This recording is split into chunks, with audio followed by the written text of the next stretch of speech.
और इसको आपको कंटिन्यूअस बेसिस पे स्टडी करना पड़ेगा। इसके लिए आपको कम से कम डेली बेसिस पे आधा घंटा 40 मिनट निकालने पड़ेंगे। ये एक्सटेंसिव रिसर्च होगी, मतलब ये एक दिन की नहीं होगी, ये 1 महीने, 1.5 महीना, 2 महीने चलेगी रिसर्च। और जब आपकी रिसर्च कंप्लीट हो जाएगी तो उसके बाद फिर आप उसको हर 3 दिन 4 दिन के बाद चेक करेंगे और अपनी रेटिंग और अपनी स्टैंडिंग चेक करेंगे कि भाई मेरा जो मेन कीवर्ड है उस कीवर्ड के ऊपर मैं किस पेज पे शो हो रहा हूँ, अपवर्क के ऊपर। मैं भी चेक करता हूँ, हर दूसरे तीसरे दिन चेक करता हूँ, मैं टॉप पे नजर आ रहा होता हूँ $35 पर आवर के ऊपर। तो ये तो पहली चीज है कि आपको अपने रेट को चेंज करना होगा, क्योंकि $833 कमाए ही नहीं जा सकते unless and until you have $35 per hour का रेट। ठीक है, ये हो गई बात। दूसरी चीज ये है कि अब आ जाते हैं पेड एडवर्टाइजमेंट के ऊपर। तो पेड एडवर्टाइजमेंट की जब हम बात कर रहे हैं तो उसमें जितने भी फीचर्स हमें अपवर्क दे रहा है, जैसे अवेलेबल नाउ है, उसको हमेशा ऑन होना चाहिए। बिल्कुल। ठीक है, उसके बाद एक और फीचर है, नए नए फीचर्स हाँ, नए फीचर्स जो हैं वो अपवर्क आपके साथ शेयर कर रहा है। फिर वो कह रहा है कि भाई बूस्ट योर प्रोफाइल, उसको हमेशा ऑन होना चाहिए। अच्छा। और उसको भी आप टेस्ट करेंगे, सबसे पहले लोअर लेवल पे टेस्ट करेंगे, फिर उसका रिजल्ट देखेंगे कि वो इतने दिन चला, उसका क्या रिजल्ट मिला, कितने व्यूज मिले, फिर उसको एक स्टेप ऊपर लेके जाएंगे। मतलब आपका जो गोल है उसके हिसाब से आपके पास मुसलसल फंडिंग होना जरूरी है।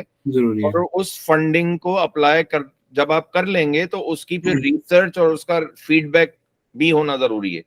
कि भाई इस पहले हफ्ते में हमने लेट्स से $500 लगाए तो उसका क्या रिजल्ट निकला, कि कुछ रिजल्ट निकला नहीं निकला, व्यूज बढ़े नहीं बढ़े, अवेलेबिलिटी बैज ऑन है या नहीं है। अब मैं छोटी सी एग्जांपल देता हूँ। अवेलेबिलिटी बैज मेरा ऑन था, मुझे नहीं पता था कि इसकी क्या वैल्यू है या क्या फायदा है। एक दिन ऐसे ही मेरे पास एक क्लाइंट आ गया कहीं ना कहीं से घूम फिर के।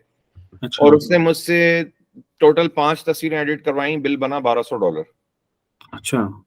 तो उस दिन मुझे आइडिया हुआ कि यार, ना तो मैंने प्रपोजल भेजा, मैंने कुछ नहीं किया, खुद वो क्लाइंट मेरे पास आया, खुद उसने मुझे हायर किया पर आवर के रेट पे, और $1200 बन गए। सही। तो क्या अवेलेबिलिटी बैच के जो 7 कनेक्ट्स पर वीक खर्च हो रहे हैं और महीने के 7 for the 28 कनेक्ट्स खर्च हो रहे हैं at the minimum, is it worth it? तो इट्स डेफिनेटली वर्थ इट। अगर आप सारा साल अवेलेबिलिटी बैच ऑन रखें और आपको $2000 का भी क्लाइंट मिल जाए just because of that batch, तो वो आपके पैसे पूरे हो गए, क्लियर हो जाते हैं। बिल्कुल ठीक है। तो आपने अवेलेबिलिटी बैच ऑन रखना है, आपने अपनी प्रोफाइल को बूस्ट पे रखना है।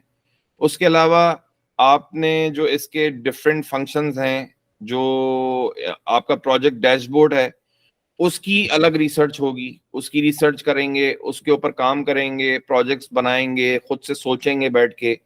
मतलब इस सब कंप्लीट प्रोसेस डेली बेसिस पे आपको 1 घंटा अपनी रिसर्च एंड डेवलपमेंट को देना पड़ेगा। सही। क्योंकि आपका गोल जो है वो 25K है, जो आपने रीच करना है, आपने और आपके पार्टनर ने मिलके। बिल्कुल। ये सारी बातें हो गई। अच्छा, उसके बाद ये तो हो गई जो बेसिक एडवर्टाइजमेंट की पॉसिबिलिटीज हैं अपवर्क के ऊपर। उसके बाद होती है फीड ब्रो, और फीड ब्रो की एक्सटेंशन और उसके ऊपर काम। तो क्या आप फीड ब्रो यूज कर रहे हैं? हाँ जी, वो मैंने आपकी वीडियो से देख के कर लिया है। उसके भी ऊपर मैंने रूल्स नहीं लगाए हैं।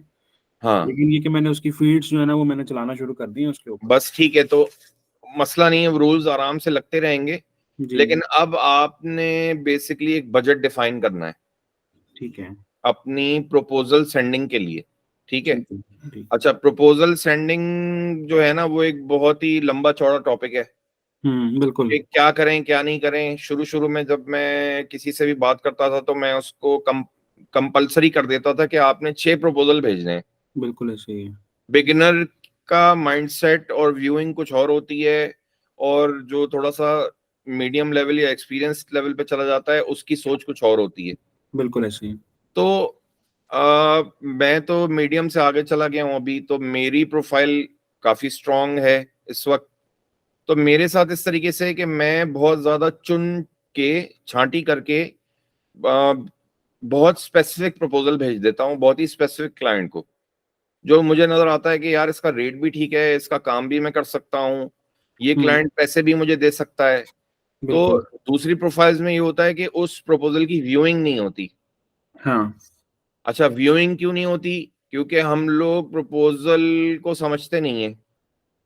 सही। कोई भी ऐसी जॉब जो 3 दिन से पुरानी है वो बिल्कुल बेकार हो चुकी है, उसका कोई फायदा नहीं है कोई फायदा नहीं है, बिल्कुल। इन अ वे। ठीक है, तो अब मैं आपको मिसाल के तौर पे एक एग्जांपल दिखाता हूं। अब जो मैं प्रपोजल भेजता हूं उसको मैं खुद ट्रैक करता हूं, सही है। ठीक है। उनको ट्रैक करना बहुत जरूरी है, हर चीज को ट्रैक करना बहुत जरूरी है। मैं स्क्रीन शेयर कर रहा हूं आपके साथ, जी जी। आपको नजर आएगा। ये एक एक्सेल शीट बनी हुई है, उसमें लिखा हुआ है पर्सनल प्रोजेक्ट्स कनेक्ट शीट। ठीक है, जब भी मैं कोई प्रपोजल भेजता हूँ तो इस शीट के अंदर मैं उसको भर देता हूँ कि सीरियल नंबर क्या था, टाइम क्या था, डेट क्या थी, कितनी देर के बाद अप्लाई की गई थी, टाइटल ऑफ जॉब क्या है, बूस्ट की थी नहीं की थी, लिंक टू द जॉब क्या है, कितने कनेक्ट खर्च हुए, बूस्टेड कनेक्ट कितने थे, किसने रेकमेंड की थी, मैंने या मेरे किसी पार्टनर ने या मेरे किसी एम्प्लॉय ने, और उसके बाद उस जॉब के ऊपर क्या कमेंट्स हैं, क्या उस पर इंटरव्यू हो रहा है नहीं हो रहा, नंबर ऑफ इंटरव्यूज कितने हो चुके हैं, नंबर ऑफ इनवाइट्स कितने थे उस जॉब पे, व्यूड बाय क्लाइंट, क्या क्लाइंट ने देखा या नहीं देखा, और क्लाइंट ने हायर किया या नहीं किया। ठीक है, तो इस तरह की एक शीट बनेगी जो आपको बनानी होगी, और फिर आप उसको ट्रैक करेंगे ऑन अ डेली बेसिस। और ये इसके लिए आपको एक बजट असाइन करना पड़ेगा। या तो आप अपने आप को झोंकेंगे इस काम के अंदर, अगर तो आपके पास रिटेनर क्लाइंट्स लगे हुए हैं और आपके पास टेक्निकल इशू ऑलरेडी मुसलसल चल रहा है और आप हर दिन 8 घंटे एंगेज हैं, तो आप ये काम खुद नहीं कर सकते, ऐसे ही है। फिर इसके लिए आपको किसी को हायर करना पड़ेगा। बिल्कुल ऐसे। अच्छा, हायरिंग के अंदर फिर एक और मसला आता है। लोग ये ऑफर देते हैं कि भाई हमारे साथ इस तरह आ जाओ कि काम आएगा तो हम आपको पैसे दोगे, इस तरह आप करोगे तो आपको मिलेगा नहीं कोई बंदा। ऐसे ही है। क्योंकि वो कहेगा कि भाई अगर काम मिसाल के तौर पे नहीं आया 3 महीने, तो मैं 3 महीने क्यों काम करूं। काम करो, बिल्कुल ऐसे ही है। वो वैलिडिटी बनती नहीं, उसकी समझ नहीं आती। फिर दूसरा मसला ये होता है कि अगर आप इन एक्सपीरियंस बंदे को हायर करेंगे, उसको पता ही नहीं होगा, वो आपकी रिसोर्सेज वेस्ट करेगा।